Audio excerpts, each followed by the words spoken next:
Far too many people think that they know what marginalized groups experience and discount oppression when people bring up how it's harmful. Listen to people when they talk about experiences you haven't been through, and don't assume that they're lying or wrong or that your perspective is more important. Studies have found that people notice their disadvantages more than their advantages, so if you think you can relate to what a marginalized group says that they experience when you're not from that group, take this into account.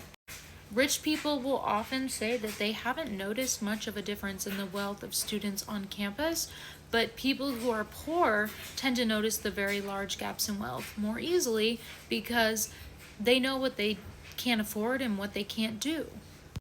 And if you've never had to think about things from the perspective of a non-dominant group, why would you think that you know more about it than they do? If someone lives through oppression on a daily basis and you don't go through that same oppression, why would you think you know more about it than them? People with disabilities will know more about the ableism that they experience because they actually live through it and it impacts all aspects of their lives. And when you have privilege, you don't have to know all the ins and outs and all the details of what other people experience. You see perspectives from the majority group and never have to see it from the minority. If you're marginalized, you see the normal experience, which is what the majority experience, but then you also live your own minority experience, and you can bring both perspectives into the conversation. If you want to change that, you can make an effort to read books written by minority authors or take classes on the subject and do research that exposes you to other people's perspectives. If you want to have conversations on these topics and act like you know everything about them, please at least do research and hear the voices of marginalized groups first. Consult the works of experts in the field rather than random members of a marginalized group. Just because someone is Asian doesn't mean they're an expert on Chinese culture and Chinese history. Just because you've talked to one person from a marginalized identity does not mean you can generalize it to all or that you know a lot on the subject. There's diversity in marginalized groups just like everything else.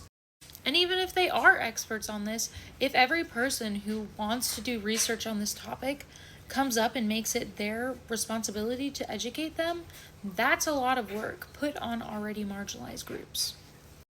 If there are 2 black professors out of 50 or 100 faculty members and the conversation of race comes up, schools feel the need to include these 2 faculty members in all panels discussing this and all classes discussing this.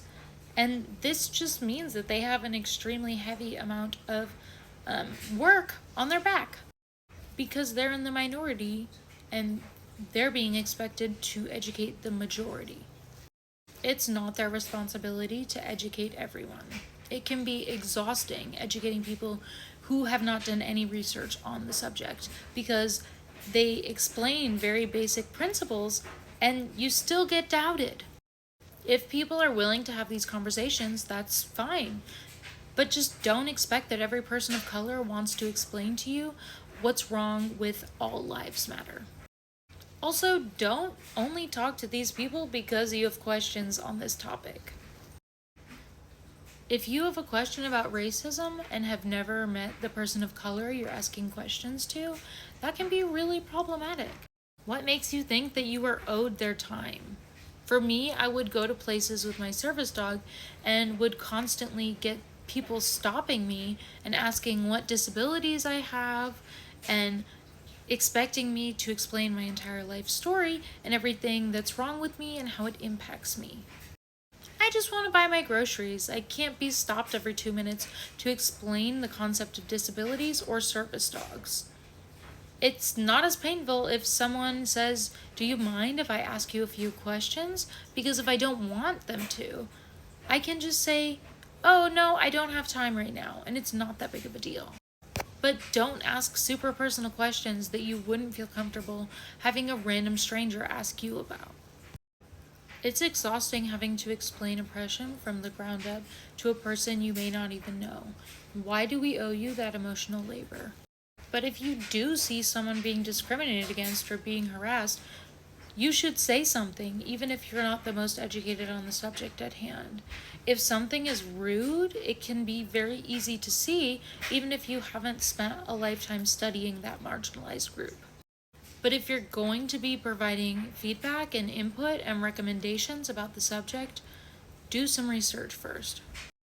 And when talking about marginalized identities, oftentimes people will not know what they don't know and will be overly confident in their interpretation of things and insistent that others' perspectives are wrong.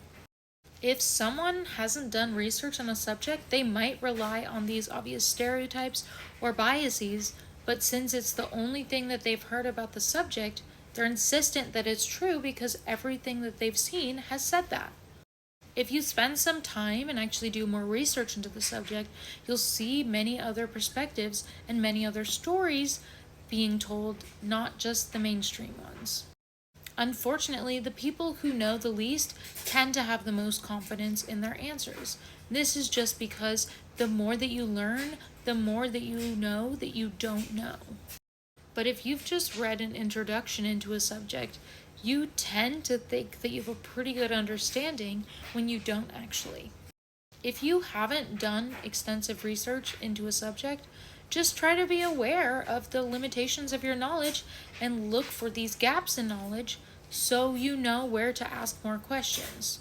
And you can frame your insights like, I think it might be true, or I wonder if I'm understanding this right.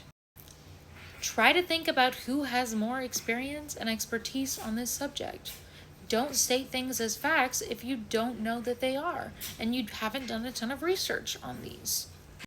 Say, I think this, or this is my understanding. Do you have anything that I should change about my perspective?